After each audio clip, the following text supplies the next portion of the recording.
हाँ जी। ਹੋਰ ਕੀ ਹਾਲ ਚਾਲ? हाँ ठीक है, तुसीं सुनाओ, दसो जी। ਅੱਜ ਟੈਂਟਾਂ ਦਾ ਸਮਾਨ ਆਪਣੇ ਕੋਲ टेंटां दा ही समान आ, होर इत्थे मैं पार्क लाई है। ਉਹ ਸਮਾਨ ਚਾਹੀਦਾ, ਆਰਡਰ ਸੀਗਾ ਜੀ ਇੱਕ ਲਿਖਵਾਉਣਾ ਜੀ। आर्डर दसो जी की चाहिए तुहानू। फंक्शन अगे शादी का फंक्शन। अच्छा दसो फिर की ਚਾਹ चाहिए। ਮੰਗਾ ਲਓ ਜੀ। चाह चाह बंदे दरअसल गए आ ਕੰਮ ਕਰਨ ਹਾਂਜੀ ਤੇ ਉਹ ਕਦੋਂ ਆਉਣਗੇ ਉਦੋਂ ਮੰਗਾ ਲਾਂਗੇ। ਫੋਨ ਤੇ ਵੀ ਆ ਜਾਂਦੀ ਹੁੰਦੀ ਹੈ ਜੀ, ਫੋਨ ਕਰੋ ਨਾ ਵੀ ਉਹਨਾਂ ਨੂੰ 2 ਕੱਪ ਇੱਕ ਚਾਹ ਦੇ ਦਿਓ। ਉਹ ਨਹੀਂ ਫੋਨ ਦੁਕਾਨਦਾਰ ਨੇ ਨਹੀਂ ਰੱਖਿਆ, ਉਹ ਬਾਅਦ ਕਾਤ ਉਹ ਕਦੋਂ ਚਾਹ ਬਣਾਉਂਦਾ ਨਾ ਉਹ ਫੋਨ ਤੇ ਲੱਗਾ ਵਿੱਚ ਮਿੱਠਾ ਬਹੁਤਾ ਪਾ ਦਿੰਦਾ ਵਾ, ਤੇ ਉਹ ਬੜੀ ਲੜਾਈ ਹੋਈ ਉਹਦਾ ਇੱਕ ਦਿਨ ਫੋਨ ਦਾ ਕਰਕੇ, ਤੇ ਉਹਨੇ ਫੋਨ ਨਹੀਂ ਰੱਖਿਆ। ਫੋਨ ਕਰਤਾ ਫੋਨ ਉਹਨੇ ਛੱਡਤਾ। ਹੋਰ ਕੀ ਚਾਹੀਦਾ? ਕਿਸੇ ਨੇ ਵੀ ਚਾਹ ਵੀ ਤਾਂ ਮੰਗਾ ਲੈਣੀ ਤੁਸੀਂ। ਨਹੀਂ ਚਾਹ ਨਹੀਂ, ਚਾਹ ਤੈਨੂੰ ਦੱਸਦਾ ਉਹ ਤੇਰਾ ਮੂੰਹ ਹੈਗਾ ਸਟ੍ਰਿੰਗ ਪੀਆ, ਕਿਹੜਾ ਤੂੰ ਸਟ੍ਰਿੰਗ ਮੰਗਣਾ ਨਾ ਚਾਹ ਨਾ ਸਟ੍ਰਿੰਗ। ਮੈਂ ਤਾਂ ਐ ਵੀ ਮਹਿਮਾਨਵਾਜੀ ਕਰੇ ਵੀ ਆਰਡਰ ਲਿਖਾਉਣਾ। ਅੱਛਾ ਆਰਡਰ ਲਿਖਾਉਣਾ, ਤੂੰ ਆਰਡਰ ਲਿਖਾ, ਚਾਹ ਜਲਦੀ ਮੰਗਾ ਲੈਣਾ। ਓਏ ਕਾਕੇ ਚਾਹ ਲੈ ਕੇ ਆਈ ਮੁੰਡੇ ਲਈ ਯਾਰ, ਨਾਲ ਫਰੂਟ ਕੇਕ ਵੀ ਮੰਗਾ ਲਈ। ਫਰੂਟ ਕੇਕ ਤੂੰ ਡਾਇਰੈਕਟ ਹਸਪਤਾਲੋਂ ਆਇਆ, ਤੈਨੂੰ ਫਰੂਟ ਕੇਕ ਇੰਨਾ ਕੁਛ ਤੂੰ ਖਾਣਾ ਵਾ ਕਿਹੜਾ? ਬਿਸਕੁਟ ਵੀ ਕਹਿ ਦਾ 20 ਵਾਲਾ ਪੈਕਟ ਆਏ ਯਾਰ। ਪੈਕਟ ਨਹੀਂ ਜੀ, ਪਾਈਆ ਕੇ ਮੰਗਾ ਲੂੰਗੀ। ਸਵੇਰ ਤਾਂ ਮੈਂ ਆਇਆ ਵਾ ਬਾਅਦ ਸ਼ਾਦੀ ਦੇ ਬਾਰੇ ਨਵੀਆਂ ਅਜੀਬ ਬੰਦਾ ਪਹਿਲੀ ਇੰਨਾ ਕੁਛ ਮਹੀਨੇ ਚ ਅਸੀਂ ਕਿਸੇ ਕਸਟਮਰ ਨੂੰ ਖਵਾਇਆ ਕਿ ਨਾ ਤੈਨੂੰ ਖਾਈਏ। ਆਇਆ ਦੁਕਾਨ ਤੇ ਆਇਆ ਨਾਮ। ਤੈਨੂੰ ਹੋਰ ਦੱਸ ਕੀ ਚਾਹੀਦਾ, ਕਾਹਦਾ ਫੰਕਸ਼ਨ? शादी का फंक्शन। शादी अपने बड़े भाई की, ਉਹਦੇ ਤੇ ਮਹਿੰਦੀ ਦਾ ਸਮਾਨ ਪਹੁੰਚਾਉਣਾ ਵਾ। ਠੀਕ ਹੋਗਾ ਮਹਿੰਦੀ ਦਾ ਫੰਕਸ਼ਨ 3 ਦਿਨ ਲੱਗਣਗੇ। ਕਿੰਨੇ ਦਿਨ ਲੱਗਣਗੇ?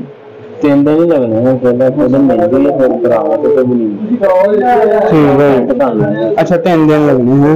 ਹਾਂਜੀ ਲਿਖਾਈ ਜਾਓ ਨਾ ਜੋ ਜੋ ਕੁਛ ਚਾਹੀਦਾ ਤੁਹਾਨੂੰ। ਤੁਸੀਂ ਦੱਸੋ ਨਾ ਹਿਸਾਬ ਲਾ ਕੇ ਵੀ ਇੰਨਾ ਸਮਾਨ ਲੱਗਣਾ। ਅੱਛਾ ਕਿੰਨੇ ਸਮਾਨ ਤੁਹਾਨੂੰ ਦੱਸਦੇ ਆ, ਸਾਡੇ ਕੋਲ ਹਰ ਸ਼ਾਈ ਆ ਜੋ ਕੁਛ। ਕਿੰਨੇ ਬੰਦੇ ਹੋਣੇ ਆ, ਕੀ ਤੁਸੀਂ ਕੀ ਸੋਚਿਆ, ਕਿੰਨੇ ਕੁ ਰਿਸ਼ਤੇਦਾਰ ਆ ਤੁਹਾਡੇ ਕੋਲ? ਰਿਸ਼ਤੇਦਾਰ ਸਾਰੇ ਸੱਦ ਲਏ ਜੀ, ਟੋਟਲ ਬਾਬਿਆਂ ਦਾਦਿਆਂ ਦੇ ਜਿੰਨੇ ਖਾਨਦਾਨ ਹਨ ਸਾਡੇ ਵੱਡਿਆਂ ਦਾ ਕਹਿਣਾ ਵਾ ਕਿ ਜਿੰਨੇ ਸਾਰੇ ਹੀ ਸੱਦ ਲਏ, ਯਾਨੀ ਕਿ ਨਾਨਕੇ ਦਾਦੀਆਂ ਦੇ ਸਾਰੇ ਬਿਲਕੁਲ ਮੁਕੰਮਲ ਸਾਰੇ ਸੱਦੇ। ਸਾਰੇ ਰਿਸ਼ਤੇਦਾਰਾਂ ਨੂੰ ਮੰਗੂ ਕੇ ਤੁਸੀਂ ਮੰਗਾ ਜੋ ਲੈਣਾ, ਸਾਰੇ ਰਿਸ਼ਤੇਦਾਰਾਂ ਨੂੰ। ਤੇ ਬੰਦੇ ਸਾਰੇ ਕਿੰਨੇ ਕੁ ਹੋ ਜਾਣੇ ਆ? ਦੱਸੋ ਨਾ ਕਿੰਨੇ ਬੰਦੇ ਹੋਣੇ ਤੁਹਾਡੇ, ਕਿੰਨੇ ਮਹਿਮਾਨ ਹੋਣੇ, ਸਾਰੇ ਦੱਸ ਦਿਓ ਨਾ, ਅਸੀਂ ਉਸ ਹਿਸਾਬ ਨਾਲ ਫੰਕਸ਼ਨ ਲਾਉਣਾ। 51 ਬੰਦੇ ਕਰ ਲਏ ਜੀ ਟੋਟਲ। 51 ਹੋ ਜਾਣੇ। ਇਹ ਸਾਰੀਆਂ ਬਰਾਤ ਦੇ ਰਿਸ਼ਤੇਦਾਰ ਸਾਰੇ ਸੱਦ ਲਿਆ ਕਿ ਐਂਡ ਵਾਲਾ ਵਿਆਹ ਵਾ ਸਾਡਾ, ਤੇ ਅਸੀਂ ਸਾਰੇ ਬਰਾਦਰੀ ਵਾਲੇ ਸੱਦ ਲਏ। 52 ਤੇ ਹੋ ਜਾਣੇ, 52 ਹੋ ਜਾਂਦੇ, ਅਕਸਰ ਵੱਧ ਜਾਂਦੇ ਹੁੰਦੇ 8-10 ਲੋਕ। ਪੁਰਾਣਾ ਜਿਹੜਾ ਨਾ ਰਾਸ਼ਨ ਪਾਉਣਾ ਸਾਰੇ ਸੱਦ ਲਏ, 52 ਹੋ ਜਾਣੇ। ਯਾਨੀ ਕਿ 52 ਨਹੀਂ ਹੋ ਸਕਦੇ, 50 50 ਹੋ ਜਾਊਗਾ, ਘੱਟ ਸਕਦਾ ਕੋਈ ਨਾ ਤੇ ਘਟਣ ਦੇਣਾ ਜਿਹੜੇ ਕੋਈ ਨਹੀਂ ਹੋਵੇ। ਚਲੋ ਸਹੀ 52 ਹੋ ਜਾਣੇ। ਅੱਛਾ ਜੀ 52 ਬੰਦਿਆਂ ਦਾ ਠੀਕ ਹੋ ਗਿਆ। ਹਾਂਜੀ ਕਿਹੜੀ ਡਿਸ਼ਾਂ ਕਿੰਨੀਆਂ? ਡਿਸ਼ ਇੱਕ ਹੀ ਬਣਾਉਂਦਾ। ਇੱਕ ਹੀ ਡਿਸ਼? ਹਾਂਜੀ ਇੱਕ ਹੀ ਡਿਸ਼। ਉਹ ਇੱਕ ਡਿਸ਼ ਤੇ ਫੌਤਗੀ ਤੇ ਨਹੀਂ ਹੁੰਦੀ, ਫੌਤਗੀ ਤੇ ਵੀ 5-4 ਡਿਸ਼ਾਂ ਬਣਾਉਣੀਆਂ ਤੇ ਤੂੰ ਵਿਆਹ ਦੇ ਉੱਤੇ ਇੱਕ ਡਿਸ਼ ਬਣਾਉਣੀ। ਨਹੀਂ ਉਹ ਹਿਸਾਬ ਹੁੰਦਾ ਨਾ, ਇੱਕ ਹੀ ਡਿਸ਼ ਕਹਿੰਦੇ ਬਣਾਉਣੀ ਹੈ, ਤੇ ਡਿਸ਼ ਇੱਕ ਹੀ ਕੁਝ ਦੇ ਦੇਣੀ ਸਾਨੂੰ, ਤੇ ਉਹ ਇੱਕ ਹੀ ਡਿਸ਼ ਬਣਾਉਣੀ ਹੈ।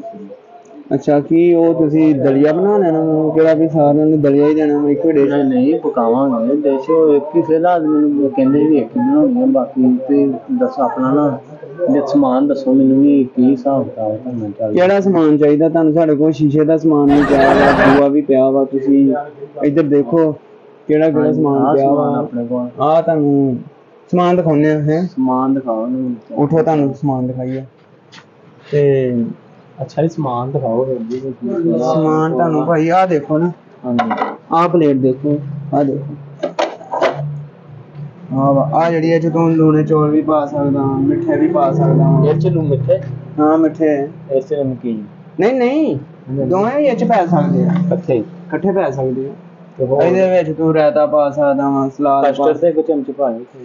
ਕਸਟਰਡ ਤੂੰ ਹੋਟਲ ਚ ਆਇਆ ਤੇ ਤੂੰ ਨਹੀਂ ਕਰਨਾ ਵੀ ਪਲੇਟ ਤੁਹਾਡੀ ਵੀ ਠੀਕ। ਉਹ ਨਹੀਂ ਭਾਈ ਇਹ ਬੜੀ ਮਸ਼ਹੂਰ ਟੈਂਟ ਸਰਵਿਸ ਆ, ਤੂੰ ਬਾਹਰ ਪੜ ਕੇ ਨਹੀਂ ਆਇਆ ਸ਼ਬੀਰ? ਹਾਂਜੀ ਪੜਿਆ, ਔਰ ਮੈਂ ਇਸੇ ਲਈ ਆਇਆ ਨਾ ਤੁਹਾਡੇ ਕੋਲ ਰੋਕ ਜੱਗ। ਅੱਛਾ ਜੱਗ ਵੀ ਤੈਨੂੰ ਮੈਂ ਦਿੰਦਾ ਵਾ, ਪਹਿਲਾਂ ਆਹ ਇਹਦਾ ਮੌਕਾ ਨਹੀਂ ਕੰਮ। ਤੇ ਇਸ ਤੂੰ ਚੌਲ ਪਾ ਸਕਦਾ, ਮੋਟਾ ਨਮਕੀਨ ਪਾਇਓ ਥੋੜੇ ਨਮਕੀਨ। ਉਹ ਨਮਕੀਨ ਇੱਥੇ ਪਕਾ ਕੇ ਰੱਖੇ ਤੇ ਸਮਾਨ ਮਿਲਣਾ ਤੈਨੂੰ। ਯਾਰ ਰੱਖਿਆ ਕਰੋ ਵੀ ਚੈੱਕ ਨਹੀਂ ਕਰਾਉਣਾ, ਤੇ ਪਤਾ ਵੀ ਆਇਆ ਵਾ ਵੀ ਕਿੰਨੇ ਪੈਂਦੇ ਆ, ਪ੍ਰਾਹੁਣਾ ਰੱਜਦਾ ਵੀ ਆ, ਨਹੀਂ ਰੱਜਦਾ ਤਾਂ ਮਹਿਮਾਨ ਭੁੱਖਾ ਹੀ ਆਉਣਾ ਘਰੋਂ ਹਰ ਵਾਰੀ। ਤੂੰ ਕਿੰਨੀ ਵਾਰੀ ਵੀ ਆਇਆ ਨਾ, ਤੇਰੇ ਅਗਲੇ 6 ਵਿਆਹ ਏਦਾਂ ਹੀ ਭੁਗਤਾਏ ਆ, ਤੂੰ ਘਰੋਂ ਭੁੱਖਾ ਹੀ ਹੁੰਦਾ। ਨਾ ਤੇ ਕੋਈ ਪਾਣੀ ਅੱਛਾ ਤੂੰ ਜੱਗ ਦੱਸ ਕਿਹੜੇ ਨੇ? ਅੱਛਾ ਤੇਰੇ ਮਹਿਮਾਨ ਦੇ ਜੱਗ ਵੀ ਤੁਸੀਂ ਦੁਕਾਨ ਲੈ ਕਹਿੰਦੇ ਸੀਗੇ ਆ ਮਹਿਮਾਨ ਨੇ ਕਿਸੇ ਨੇ ਕਾਤੋਂ ਯਾਰ ਤੂੰ ਚੰਡਾ ਮਾਰਨੀਆਂ ਹਰ ਗੱਲ ਦੇ। ਮਹਿਮਾਨ ਪਹਿਲੇ ਲੜੀਆਂ ਲਈ ਉਹਨਾਂ ਨਾਲ ਚੰਡਾ ਕਾਤੋਂ ਜੇ ਤੁਹਾਨੂੰ ਪੈਸੇ ਦੇ ਦੇਣੇ ਤੇ ਫਿਰ ਚੰਡਾ ਨੁਕਸਾਨ ਹੋਣਾ ਸਾਡਾ ਹੋਣਾ ਨਾ, ਤੇਰਾ ਨੁਕਸਾਨ ਨਹੀਂ ਨਾ ਹੋਣਾ, ਨੁਕਸਾਨ ਸਾਡਾ ਹੋਣਾ। ਨਿਸ਼ਾਨ ਭਰਾਂਗੇ ਅਸੀਂ ਤੇ ਹਰ ਠੀਕ ਗੱਲ ਹੋ ਤੇ ਗਿਆ ਚੰਡਾ। ਭਾਈ। ਆ ਜੱਗ ਲਓ ਜੀ, ਆ ਜੱਗ ਅੱਜ ਕੱਲ੍ਹ ਸਹੀ ਚੱਲ ਰਹੇ ਆ, ਸਟੀਲ ਦੇ ਜੱਗ ਬਹੁਤ ਆਲਾ। ਨਹੀਂ ਇਹ ਨਹੀਂ ਲਾਉਣਾ ਜੀ, ਅੱਗੇ ਲੜਾਈ ਹੋ ਗਈ ਹੈ ਯਾਰ ਪਿਛਲੀ ਸ਼ਾਦੀ ਤੇ ਨਾ ਇਹਦਾ ਕਰਕੇ ਪਾਣੀ ਵਿੱਚ ਮੰਗਿਆ ਨਾ ਉੱਤੋਂ ਦੀ। ਥੱਲੇ ਸਾਡਾ ਬੈਠਾ ਹੈ ਮਾਮਾ ਸਾਡਾ, ਉਹਦੇ ਪਿਆਰ ਸਿਰ 'ਚ, ਉਹਨੂੰ ਤੇ ਚੜਿਆ ਗੁੱਸਾ, ਉਹਨੇ ਗੋਸ਼ਤ ਜੋ ਚੌਲ ਬਿਰਿਆਨੀ ਚੁੱਕ ਕੇ ਮਾਰੀ, ਉਹ ਉੱਥੇ ਤੇ ਲੜਾਈ ਹੋ ਗਈ। ਇਹ ਜੱਗ ਨਹੀਂ, ਜੱਗ ਉਹ ਪਾਉਣਾ ਜੀ ਦੇਖ ਸ਼ੀਸ਼ੇ ਦੇ ਜੱਗ ਜੇ ਤੁਹਾਡੇ ਕਿਸੇ ਮਹਿਮਾਨ ਨੇ ਦਿੱਤੇ ਤੋੜ ਜਾਂ ਕਿਸੇ ਬੱਚੇ ਨੇ ਤੋੜਦਾ ਤੇ ਮੈਂ ਸਾਰੇ ਮਹਿਮਾਨਾਂ ਸਾਹਮਣੇ ਉਹਦੇ ਝੰਡਾ ਮਾਰ। ਉਹ ਹੈਲੋ ਭਾਈ ਚੰਨਾ ਯਾਰ ਕਾਤੋਂ ਤੂੰ ਹਰ ਗੱਲ ਤੇ ਚੰਨਾ ਕਾਤੋਂ ਮਾਰਨੀਆਂ? ਜੋ ਦੱਸ ਤੁਸੀਂ ਸਮਾਨ ਲਾ ਕੇ ਆ ਜਾਣਾ ਉਹ ਤੁਸੀਂ ਉਹ ਨਹੀਂ ਝੰਡਾ ਮਾਰਨੀਆਂ ਮੈਂ ਭਾਈ ਤੁਹਾਡੇ ਵਾਲੀ। ਬਸ ਜਦੋਂ ਮੇਰਾ ਨੁਕਸਾਨ ਹੋਣਾ ਵਾ ਤੇ ਮੇਰੇ ਕੋਲ ਰਹਿ ਨਹੀਂ ਹੋਣਾ, ਮੈਂ ਝੰਡਾ ਮਾਰ ਦੇਣਾ।